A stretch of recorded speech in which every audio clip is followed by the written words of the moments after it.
Vladimir Putin is doing today, these past weeks, brings shame on the memory of the millions of people, the millions of Russians who sacrificed in the name of freedom. Prime Minister Justin Trudeau there alongside Ukrainian President Vladimir Zelensky. The visit to Ukraine, a surprise one. It happened a day before Russia's Victory Day celebration, which marks the defeat of the Nazis in World War II. With the Prime Minister as he raised the Canadian flag at the embassy in Kyiv and announced its reopening, Deputy Prime Minister Chrystia Freeland, Canadian Ambassador to Ukraine Larissa Galadza, and Foreign Affairs Minister Melanie Joly. Minister Joly is with us now from Berlin. Hi, Minister Joly. Good to have you back on our program. It's a pleasure. Great to see you, Vashi. Minister, what didn't you realize about this war before you visited Ukraine? I think that intellectually I understood what was going on, but it's nothing like meeting the people who are on the front lines and connecting with them and understanding their emotions. It was stunning and shocking.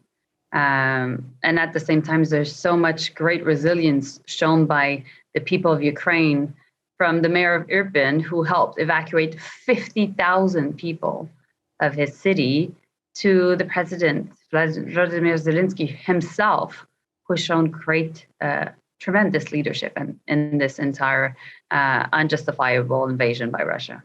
Is there something, Minister, based on those conversations that you walked away saying to yourself, okay, this is something in addition to what we're already doing that I think could make a positive difference? Like, there's one thing that I want us to work on. And if so, what would that thing be? Something that was striking to me, Vashi, was the fact that, for example, in Irpin, which is a suburb a suburb of Kyiv, which would look like a suburb of Toronto or Montreal, of our big cities here. It's a city where lots of young families buy their first homes or their first condo. There's strollers usually everywhere, lots of playgrounds. And Russian forces have put landmines everywhere. There are some on every door or in every entry, it's written in Ukrainian mines. And so it's impossible for people in Irpin or across Ukraine to come back if there are security hazards everywhere around them, in the playgrounds, next to the streets, or even in front of their homes. And so Canada is the leader in terms of the question of landmines. There is the Ottawa Convention on landmines. And so what we announced yesterday was really the importance of helping mapping the mines across Ukraine, certainly in Irpin, but also making sure that we can provide expertise and educate. But it was a program within the Global Affairs Canada. We had already planned to announce it, but it made it so real when talking to the people in Ukraine. And clearly, we will even step up more leadership on the question of demining. That question of demining is kind of part and parcel with the concept of what it will take to rebuild Ukraine once, fingers crossed, of course, this all comes to an end. The president of Ukraine was very complimentary towards your government and its efforts so far, but he did very much ask for a commitment on what he's calling a modern-day Marshall Plan. Does your government commit to invest in that Marshall Plan? And are you thinking in terms of a dollar tally at this point? Well, we know that the Marshall Plan was not done after the war, the Second World War. It was written and prepared throughout the war and then announced. So obviously, we want to work on the reconstruction of Ukraine. We want to make sure that while doing that, there is governance where it's by and for people of Ukraine, that we're supporting Ukrainians in doing so. And so we will have conversations, we'll continue to have conversations with the Ukrainian government. Definitely these conversations have started, planning has started, but also we want to work with other G7 countries, because some of them are also undertaking this task. And that's why I'm in Berlin right now. And I will be heading later this week to meet all my G7 counterparts. And we will be talking about the reconstruction of Ukraine. And I know those discussions are ongoing. Do you anticipate, though, at some point there will be a requirement for additional investment from your government in those efforts? I'm not saying pinpoint the cost or anything, but that beyond what's already being spent, that there will be the requirement for more money. Well, I think that clearly we will be there to support the reconstruction of Ukraine. And not only the government and Canadians, but also the entire private sector is interested. I had already conversations with key pension funds that want to get involved. And many business people across the country are interested also in making the right investments for the people of Ukraine, but also to deal with new challenges following the war, from, yes, demining, but also providing new technologies to deal with climate change, and also to make sure that there is strong energy security, because what we know is that in the context of the reconstruction of Ukraine, Ukraine cannot be dependent on Russia on the energy side. So just so that I'm interpreting that correctly, do you anticipate private investment in reconstruction will supplant public investment? Like, are you saying that there won't be additional investment from Canada, or that there will be both? No, of course not. No, of course, there will be, everybody will be doing its part, and clearly the government of Canada will be there. There was an anticipation that today on Victory Day, Vladimir Putin would make some pronunciation or declaration of war. That didn't happen, and the parade even that took place was smaller in scale than a lot of analysts had expected as well. Why do you think that was? Because Putin's war on Ukraine is a failure, period. You think that's the only thing motivating it? That basically he just, because some had said, in spite of that, it would almost prompt him to go further, right? That's why he would declare a war, because in essence, he has not advanced to the degree that he ever thought that he would.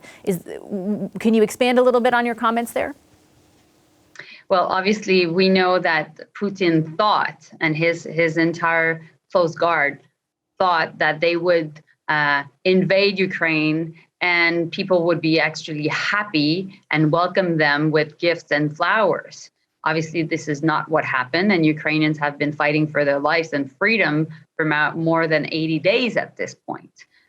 We know also that capturing Kyiv was clearly something that was not possible for Russian forces, and now they're backing down even more in eastern Ukraine, and clearly in the martyr city of Mariupol, where civilians have been killed and bombarded, and we know that thousands of people have died in this city. So what we know is that the plan of invading Ukraine was a failure, is a failure, will continue to be a failure. But meanwhile, what needs to be done is we need to reinforce Ukrainian forces on the ground. That's why we're sending heavy artillery and howitzers and many other heavy weaponry.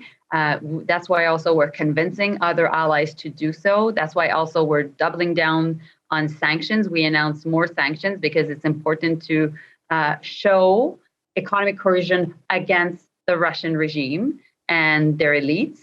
And at the same time, that's why we need to fight disinformation. And that's why I'm being very blunt in saying that this is a failure, that the invasion is a failure, because it is, and it can't be portrayed as a victory, as it is not a victory. And everything, the justification that Vladimir Putin is seeking, which is denazifying, quote unquote, the Ukraine, and saying that he's sending peace operations or special operations in that context, is just pure lie. Just before I let you go, Minister, because I know your time is limited, on the subject of Russia and diplomatic relations, I know you've resisted calls to expel Russia's ambassador to Canada because you want to keep lines of communication open in Russia itself with the diplomatic presence there.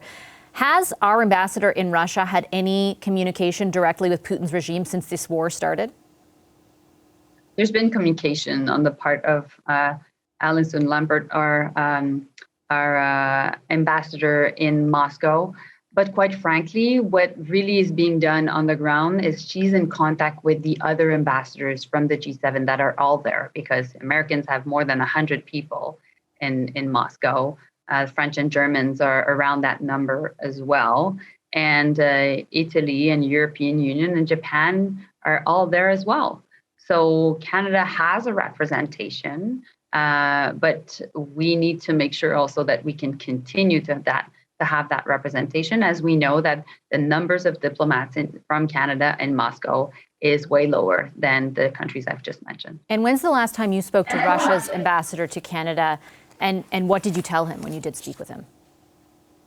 The last time was at the beginning of the invasion, where I summoned him, and following the Bucha, not events, but I would say, reckoning of the world of what happened in Bucha, my deputy minister also summoned him. Since then, I haven't met him or had a discussion with him. I think that unfortunately, the ambassador to Canada from Russia has been,